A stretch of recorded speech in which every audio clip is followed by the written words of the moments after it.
Assalamualaikum warahmatullahi wabarakatuh. Salam sejahtera. Kerajaan telah membubarkan parlimen dan memaksa negara menghadapi pilihan raya dalam keadaan yang tidak menentu, musim tengkujuh, ramalan kaji cuaca dan sentimen yang disuarakan oleh majoriti rakyat Malaysia. Biar saya jelaskan.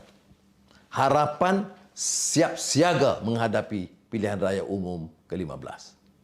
Kita bersedia melawan, menentang kegerombolan yang merompak mandat rakyat. Kami bersedia untuk bertempur, menjamin masa depan yang lebih mampan, sejahtera, bahagia dan yang menghendaki Malaysia yang lebih rahmah, kasih sayang. Insya-Allah, bila kita berjaya memimpin, janji akan ditunaikan dengan penuh ikhlas dan tanggungjawab. Pastinya kita menerima keputusan Yang di-Pertuan Agong berdasarkan peruntukan perlembagaan. Tetapi saya persoalkan niat kalangan yang mendesak, memaksa pembubaran ini. Seluruh kabinet dengan 72 orang pimpinan kononnya, paling besar dalam sejarah negara, terpaksa tunduk kepada suatu keputusan yang sangat dikesalkan. Ini bertentangan dengan hasrat rakyat yang sedang menghadapi terlalu banyak permasalahan. Peningkatan kos sara hidup, terutamanya makanan, gaji atau upah yang rendah, jawatan atau kerja, peluang pekerjaan yang tidak mencukupi, mutu pendidikan, peluang mendapat kemudahan kesihatan yang baik, hilang simpanan mereka yang ada, dan juga membimbangkan ancaman banjir dan perubahan cuaca. Banjir sebenarnya sudah pun bermula. Beberapa kawasan di Kota Kinabalu, Tuaran, Penampang. Sungai Muar di Kuala Pilah telah hampir melimpah dan menyebabkan banjir di 2 desa. Di Tebrau, sekolah rendah telah menghadapi banjir. Di Kedah berlaku lagi, di Baling, dan 8 sungai telah hampir melepasi tahap bahaya.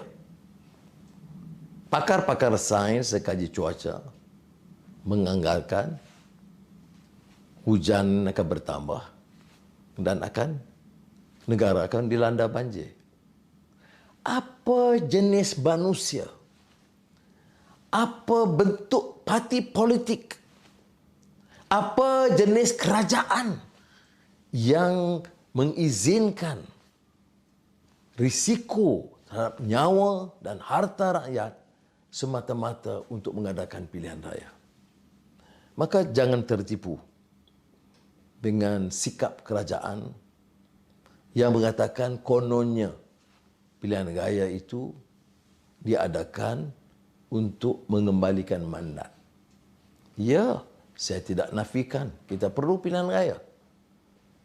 Dan pengkhianatan yang berlaku itu lebih dirasakan oleh rakyat kerana mandat mereka dikhianati.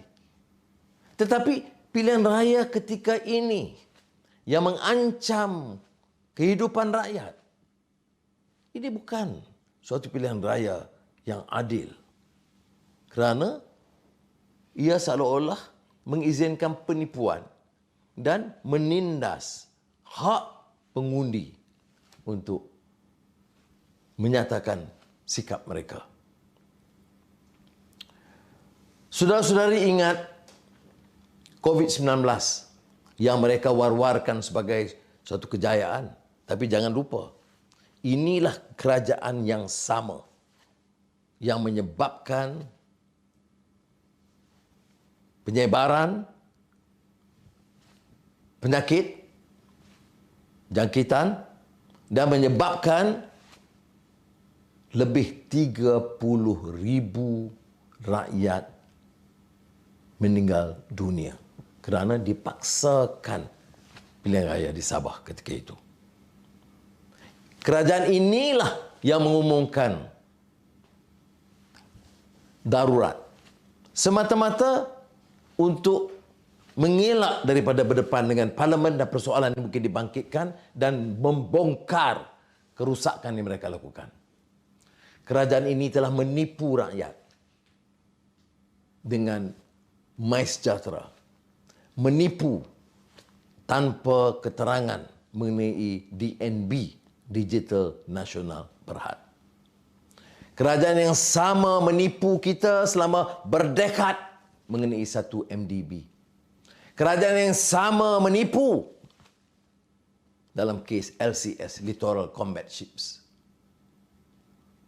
Kerajaan yang sama telah mengelirukan dan menipu mengenai usaha gigih mereka membasmi kemiskinan dan menjamin bahawa rakyat akan memperolehi sekolah yang bermutu dan kemudahan kesihatan yang baik.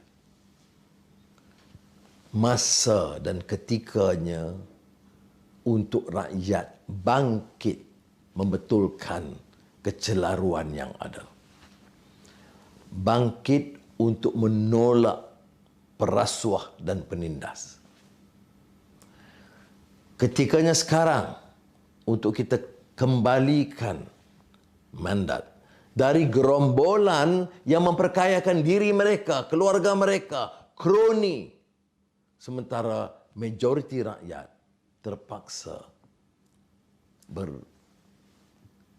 berusaha dan menghadapi segala rintangan semata-mata untuk membayar sewa atau membeli makanan. Elit politik ini tidak faham sama sekali bahawa majoriti rakyat masih terpaksa menempuh jalan yang sukar untuk memperoleh makan dan minum untuk keluarga mereka. Maka, kepada anak-anak muda saya nyatakan ini.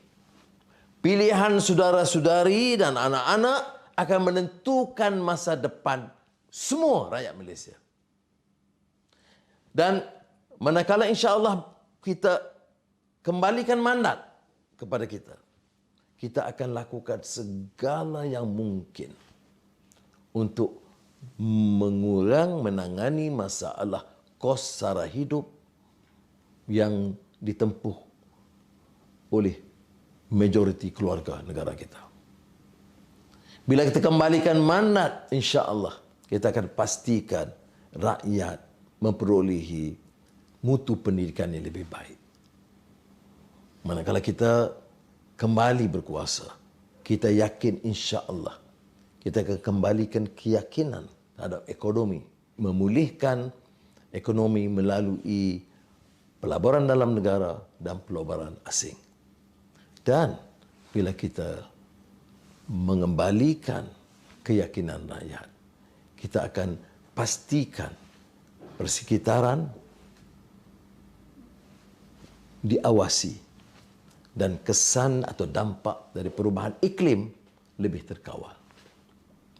Saudara-saudari, dalam minggu-minggu dan bulan-bulan sebelum ini saya telah menjelajah ke seluruh negara.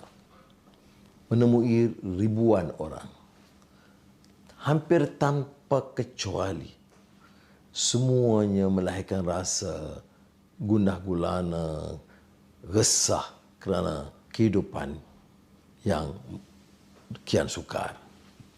Dan sebahagian daripada mereka merasakan waktu itu kita betulkan pengkhianatan dalam langkah Sheraton. Saya syukur dengan semangat, minat, tenaga dan kegairahan mereka. Walau bagaimanapun saya akui, ada rakyat yang nampak kecewa, sinis kerana pengkhianatan yang dilakukan oleh sebahagian orang politik, dan mereka merasakan tidak ada yang mungkin dilakukan untuk memperbaikinya. Saya nyatakan kepada saudara yang dikasihi, apakah munasabah untuk kita anggap kecelaruan, kerusakan, rasuah, kleptokrasi, itu semua boleh dibetulkan dengan satu pilihan gaya? Adakah usaha untuk menentang perompak dan pencuri ini dibiarkan dan kita mengalah? Saudara, kita tidak mengalah. Kita tidak mungkin mengalah. Dan saya seru pada saudara untuk mengambil tindakan dan bangkit dari kealpaan ini. Saudara-saudari, apakah kita bimbang dengan harga barang dan kos sara hidup yang meningkat? Undi. Apakah kita risau tentang kepayahan kita atau anak-anak kita mendapat pekerjaan? Undi. Apakah kita bimbang dengan banjir yang terus-menerus tanpa kawalan, tanpa perancangan untuk mengurangkan beban rakyat? Undi. Kita mahu sekolah yang lebih baik untuk menjamin masa depan anak-anak kita? Undi. Kita mau jamin kemudahan kesihatan dan doktor untuk menjaga ibu bapa dan anak-anak kita? Undi. Untuk minggu-minggu berikut, semangat kita harus disemarak dan dikobarkan dengan keyakinan bahawa kita mampu, rakyat bangkit dan mampu memperbaiki negara kita yang sudah dirusakkan. Ini telah dilakukan sebelumnya oleh ibu bapa kita dalam zaman kemerdekaan 1957 ataupun penubuhan Malaysia 1963 atau reformasi 1998 dan kemenangan rakyat 2018. Kita tidak punya pilihan tetapi untuk berikhtiar mengambil langkah apa saja yang perlu dengan tekad, semangat, iltizam yang boleh memberikan hasil yang baik kepada rakyat dan negara. Malaysia bangkit. Terima kasih. Wassalamualaikum warahmatullahi wabarakatuh.